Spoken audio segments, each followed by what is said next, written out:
Well, I had this idea. I had some stuff back in the back there by the greenhouse I had to move.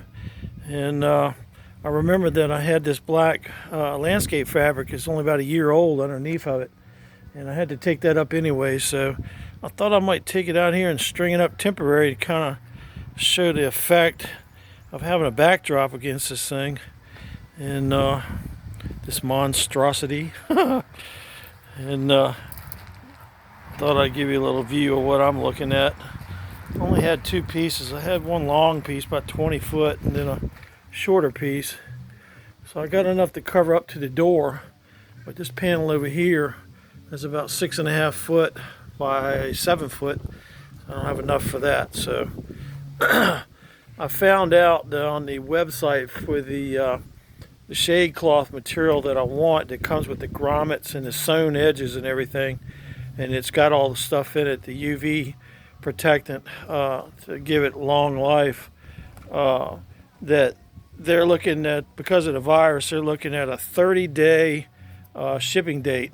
So they had to wait 30 days before they even ship your order, which is kind of outrageous to me, but they're the only ones that have what I'm looking for, the size that I want, and the price, of course. They only want $89 for a whole piece that would have all the grommets, and they'll sew the grommets where I want them and everything, and have the reinforced edges and all.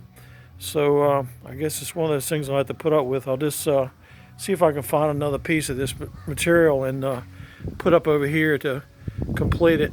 And then this time next month, I guess, or whenever, I'll have the pieces that I can get put up there, and it'll be semi-permanent, whatever. I got a couple more little details to do.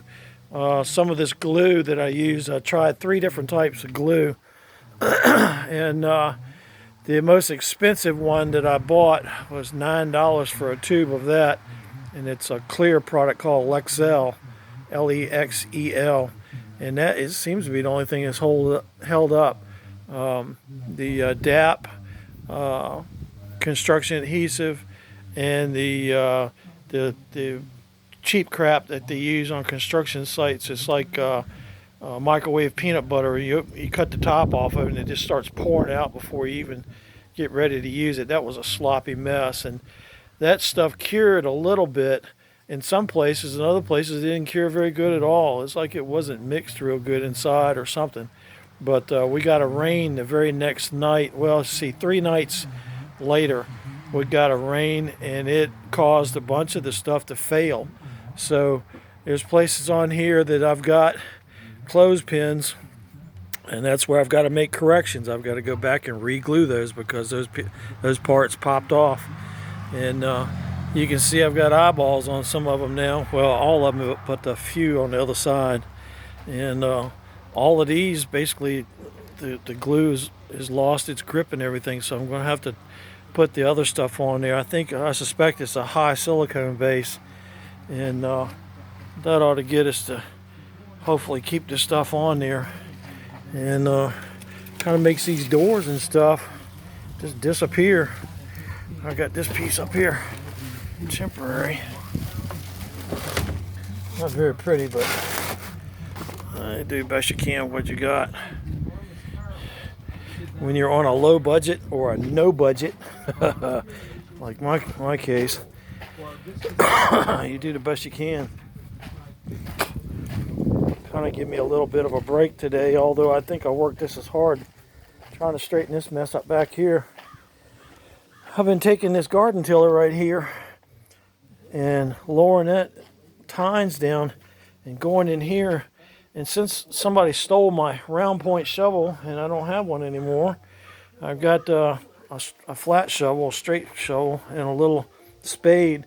I just took the tiller and run through here and ground the ground up and got it, the soil, and got it loose enough that I could just scrape it right off and put it in a wheelbarrow and then take it over there and dump it where I want to get rid of it.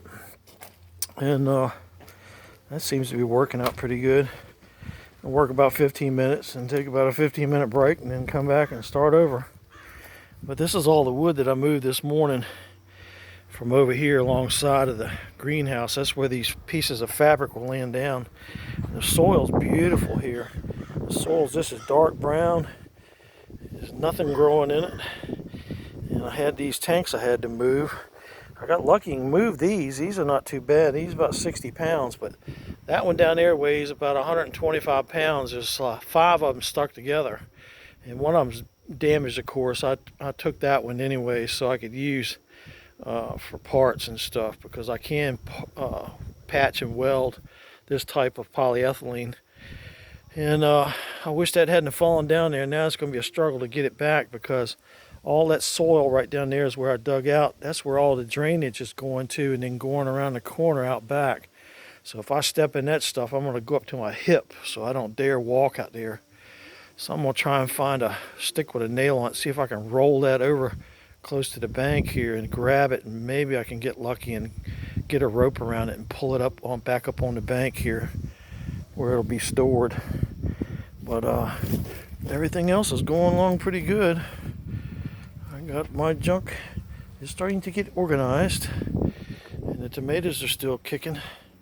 They are having a good time. Yeah, plants are starting to take off good now, so I'm thinking that probably tomorrow I may close that back door back there and get it where I can control the temperature in here, because it's starting to get some cool nights in the 40s and 50s, and if I don't close it up at the right time, I'll lose my heat for the night. And right now it's 100 degrees back there. I don't know if you can see that or not. Let me see if I can bump that up. Yeah, it's right at 100, maybe 101. And I have to close it here probably next 30 minutes or so and capture some of that heat, and it holds it for at least to about midnight, and then by then the temperature's pretty much counterbalanced. But it's just doing the best I can with what I got to work with. So I hope y'all are having a nice day today. I'm having a good day. I'm kind of sore right now from moving all this stuff right here. I tried to move it without bending over, picking it up so much. I had a long crowbar and I reached down and grabbed the pieces and picked them up where I could grab them with my other hand. And then whenever I felt the need, pain twinges kick in. I get to sit down on my little stool right there, or either in my little chair. I got chairs positioned all around this place, so I can I get the need, I can sit down and rest so I don't fall down. So I'll talk to you all later. I hope you're having a really nice evening. Bye.